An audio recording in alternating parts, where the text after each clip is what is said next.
हर कैफ मैं क्या बोलूंगा और मैं क्या बोल सकता हूं।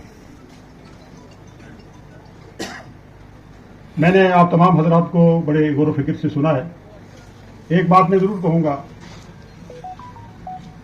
कि मसूद चौधरी साहब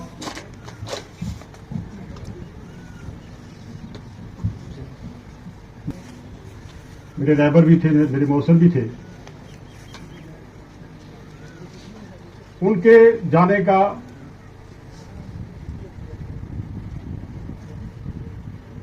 गम और सदमा जो है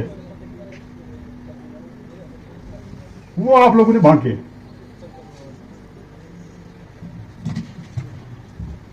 उसकी वजह यह रही कि मसूद चौधरी का जाना, मसूद चौधरी साहब का हमसे बिछड़ना मेरे या मेरे खानदान का ही नुकसान नहीं था, बल्कि वो मिल्लत का नुकसान था।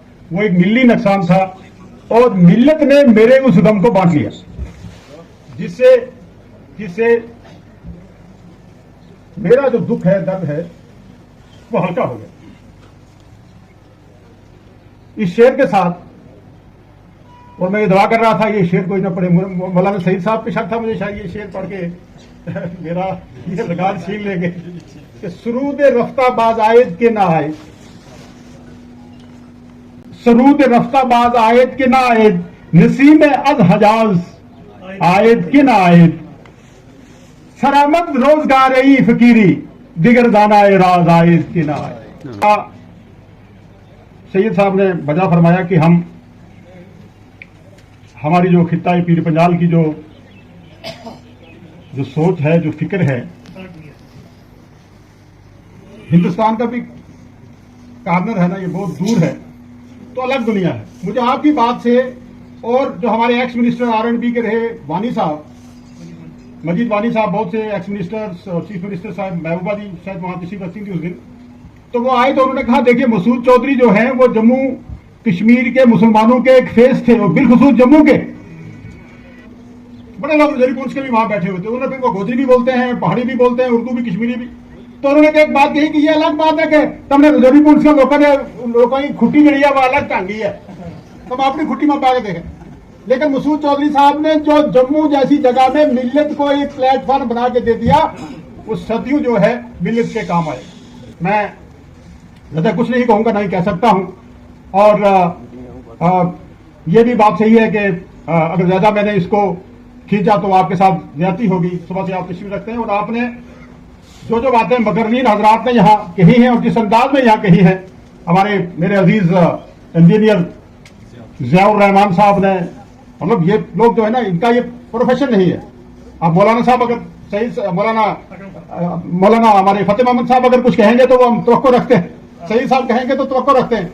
तो मेरे जैसा आदमी कुछ अगर कह देगा इतनी बड़ी बात, तो देखिए, तो मैं मुबारक करूंगा आपको जैसा कि आपने जिस अंदाज से तमाम हजरात का और जिस अंदाज से आपने इसको यहां बयान किया है वो काबिल-ए-दाद है। मैं, ये बात सही है मौलाना साहब कि हम इस माशरे में हैं, उस सोसाइटी में हैं, अल्लाह तबारक तआला हमें इस दलदल से बाहर निकाले। एक बात मुझे याद आ गई जब आप तकरीर कर रहे थे कि एक दफा की बात है कि मेरे कुछ सियासी दोस्त बहुत करीबी, हम किसी महफिल में बैठे हुए थे, तो किसी सियासी दोस्त के बारे में बात चल रही थी, तो उन्होंने कहा ये वो तो आपके बहुत खिलाफ है तंजीम है। मैंने कहा यार अल्लाह ताला रहम करे, अल्लाह ताला उसकी मरादे भी पूरी करे। तो उस शख्स ने मेरा हाथ पकड़ लिया, खुदा की कसम। वो कहने लगा ओ खुदा के लिए दुआ नहीं करनी, कोई टाइम ऐसा होना है कि अल्लाह दुआ सुन लेना है। क्या यार, इस दुनिया में रहते हैं हम, इस समाज में रहते हैं।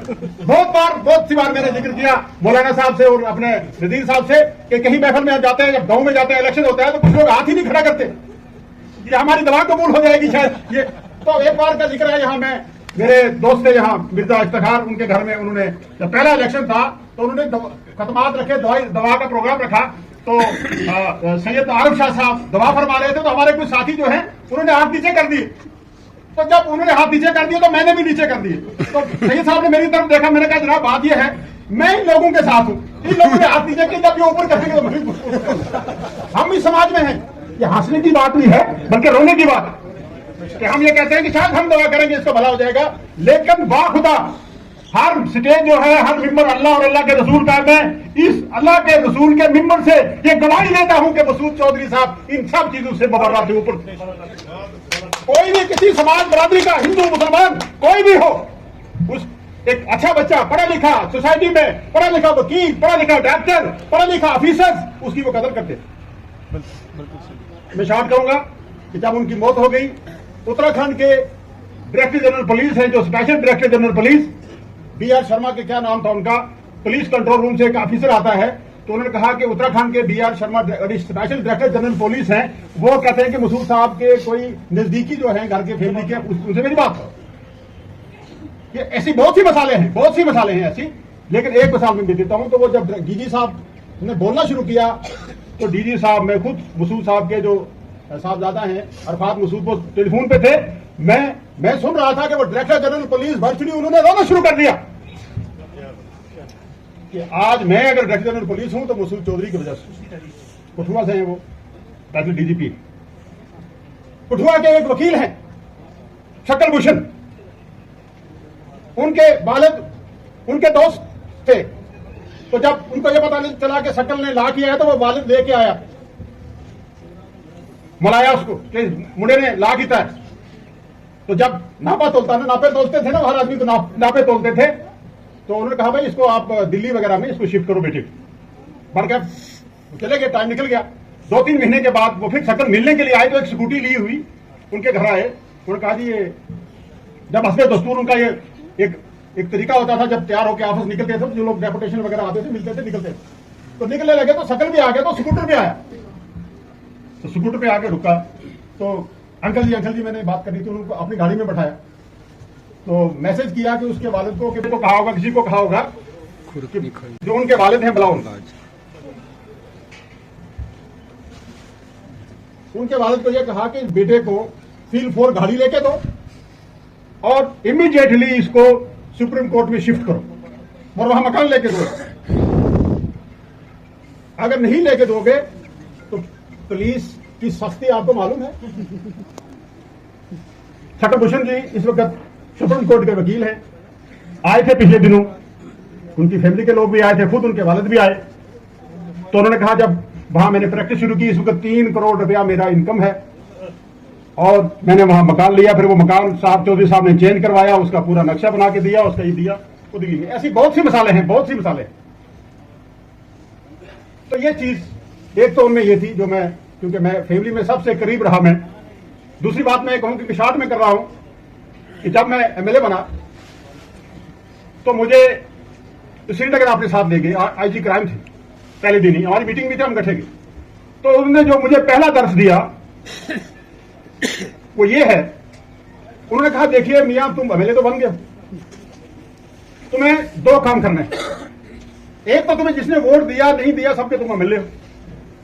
दूसरी बात, तुम्हारा जो फर्ज रहेगा वो नंबर 1 ये कि हर गांव में, हर मोहल्ले में एजुकेशन निजाम को बेहतर बनाने के लिए स्कूल खोलो, एजुकेशन को फरोग दो।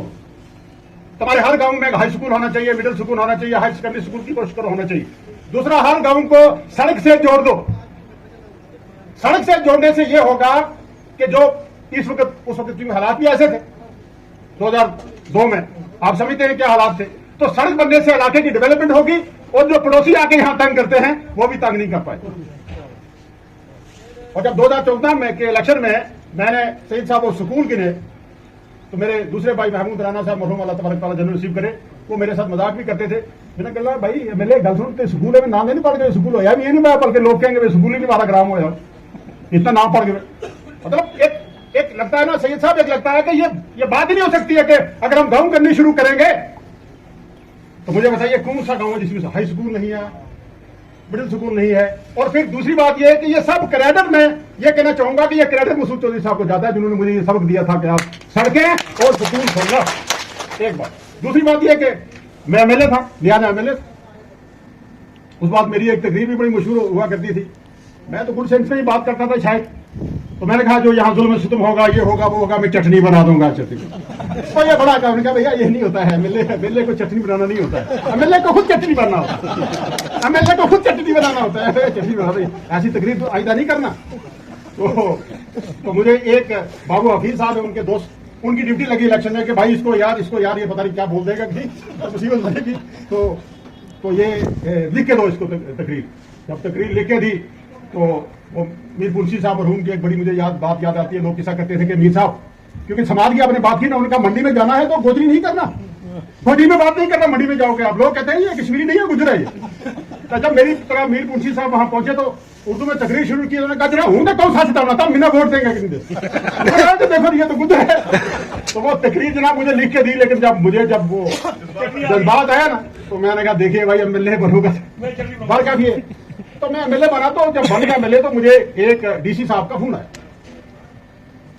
तो मैंने थोड़ा डीसी साहब को मतलब थोड़ा तलखी में बात भी की और उनके जो प्रपोजल था कोई उसको मैंने रिजेक्ट किया। मैंने कहा ये नहीं होगा, ये आपने कैसे कर दिया, आपने एमएलए को पूछा नहीं था ये कि यहाँ औकात में एक किसी को एडमिनिस्ट्रेटर बनाना था या मेंबर बनाना था, हमारा कोई दोस्त साथ। तो मैं डीजी साहब के पास, बाबा एकम के पास बैठा हुआ था। तो उन्होंने बड़े धीमे इलाज में कहा कि किसको फोन था, है डीसी फोन। तो क्या था, बड़ी तलखी नाम गल की क्या मसला। मैं देखो वो उसको नॉमिनेट कर रहे हो, वो देखो वो हाँ तब नहीं बनना, मैंने कहा बनना जी, मैं तो मिले हूँ। ऐसा फिर मैं हटाना बन दिया ना, तब मैं मिले बन गया, उसका मेमोरी भी नहीं बन जाता। ये थी उनकी सियासत, ये उनकी सियासत थी कि तुम भाई आप एमएलए बन गए हो यार, उसको 5 भी नहीं बनने देते। ये सबको लेके साथ चलना होता है, ये सबको साथ लेके चलना होता है। तो लिहाजा ये सब चीजें जो थी, ये दर्श जो था, ये इस माहौल में कि जहां हम हाथ भी खड़ा नहीं करते कि भाई नहीं शायद मेरी दवा कबूल हो गई हूं, तो कोई यार समाज से दवा करो, अल्लाह ताला सारे ना लगे बना सारा का जनाब नेक मकसद है ना, अल्लाह ताला उन्होंने उसमें कामयाब करे। हम किसी वजह को दूसरी क्यों करेंगे। तो लिहाजा हमारा समाज ऐसा है कि शफीक मीर साहब जिस समाज में हमने आंख खोली है, अभी उसी से हम गुजर रहे हैं कि मैं आपके नकायस निकालने की कोशिश करूंगा जो आप में सफात में कभी बयान नहीं करूंगा। तो इसको क्या कहेंगे मौलाना साहब, ऐसे आदमी को बुग़्ज़ अल्लाह के सामने बहुत बड़ा जुर्म, बहुत बड़ा जुर्म। तो लिहाजा मैं ये गुजारिश करता हूँ कि अल्लाह ताला हम सबको नेक रास्ते पे चलने की तौफीक दे।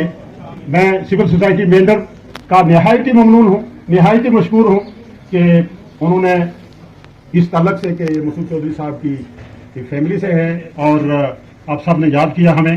और मैं ये कहूँगा कि आपने दुख साझा किया है। शायद ये दुख मेरे बर्दाश्त से बाहर होता, लेकिन मैंने जब देखा कि पूरी मिल्लत हिंदू मुसलमान सिख ईसाई सब रो रहे हैं तो जावेद राना का रोना थोड़ा सब कम हो गया। लेकिन अगर ये ना होता तो शायद मेरे लिए ये बर्दाश्त करना मुश्किल था। लोगों के जज्बात की मैं बात करूंगा शहीद साहब कि जब उनका हम इंतजार कर रहे थे, क्योंकि हमारे कुछ रिश्तेदार यहाँ से जा रहे थे, कुछ साथी, तो 2 जनाजे हमने वहां रखे। तो उनका क्योंकि जिक्र कर रहे थे लोग, कलमा का जिक्र हो रहा था, तो मुझे ये हमारे खुर्शीद गिदई एडवाइजर साहब का जो थे, उन्होंने कहा राना साहब ये मैंने देखा वो सिख भी कलमा पढ़ रहे हैं वहां, खुदा की कसम है ना, नहीं वो हाँ सिख भी वहां कलमा पढ़ रहे हैं। तो जब ला इलाहा कलमा तोयबा का जिक्र हो रहा था पढ़ रहे, मैंने देखा, जब मैंने कहा जनाब सिख भी तो है, साथ में हमारे दूसरे साथी भी। ये अकीदत थी उनकी, और इतनी अकीदत थी, लोग इतने दूसरे मज़ाहिब के लोगों ने आके उन्होंने इस चौधरी साहब के मिसाल पे हमारे साथ जहां हमदर्दी का इजहार किया और जहां अफसोस का इजहार किया, हमें लगता था इनका ही नुकसान हुआ है कोई। तो मैं नाज़िम साहब क्योंकि खड़े हैं, तो लिहाजा थे वो लोग बहुत खुशकिस्मत थे जो इश्क को काम समझते थे, जो इश्क को काम समझते थे या काम से आशिकी करते थे। मैंने कभी मसूद चौधरी साहब को गैर जरूरी बात करते हुए कभी नहीं देखा, और कभी फजूल में या कोई ऐसी चीज के टाइम अपना जाया कभी करना उन्होंने मेरी जिंदगी में मैंने उनको नहीं देखा। मशगूल रहते थे, काम की बात करते थे या रेस्ट करते थे, 2 चीजें मैंने उनकी देखी। और हम जीते भी मसरूफ रहे, कुछ इश्क किया कुछ काम किया, काम इश्क के आड़े आता रहा और इश्क काम से उलझता रहा, आखिर में तंग आकर दोनों को अधूरा छोड़ दिया। तो सिविल सोसाइटी को मैं ये गुजारिश करूंगा कि जो उनके अधूरे काम छोड़े हुए हैं वो आपको, सोसाइटी को, कौम को, मिल्लत को पूरे करने। एक मैं लास्ट में मैं बात याद गोशगुजार करना चाहूंगा, वो ये कि चौधरी साहब को देख के मुझे बात याद आ गई। कभी कभी शहजाद खान साहब फोन करते हैं ना हमारे, या नजीर साहब फोन करते हैं, या कमर साहब किसी ऑफिसर को, तो वो कहते हैं जनाब हमें प्रेशर है, ऊपर से प्रेशर है, ये काम मैं आपकी मदद तो कर सकता था लेकिन हमें प्रेशर बहुत है, ये नहीं कर पाऊंगा। तो उनके वर्किंग स्टाइल के बारे में मैं आपको बताऊं, ये चीजें सबको पता नहीं है। कुछ चीजें जो मोटी मोटी मैं टाइम का लिहाज रखते हुए आपके सामने रखूं कि यहां जब वो एसएसपी आए, यहां पहली बार वेपन्स पकड़े गए, 15,000 के करीब में बरामद किए गए वेपन्स, पिस्टल वगैरह, और एसएसपी पुलिस ने उनको पकड़ा। और वो वेपन जो है डिस्प्ले हुए सदर प्रेसिडेंट हाउस में दिल्ली, यानी दयाल सिंह सदर।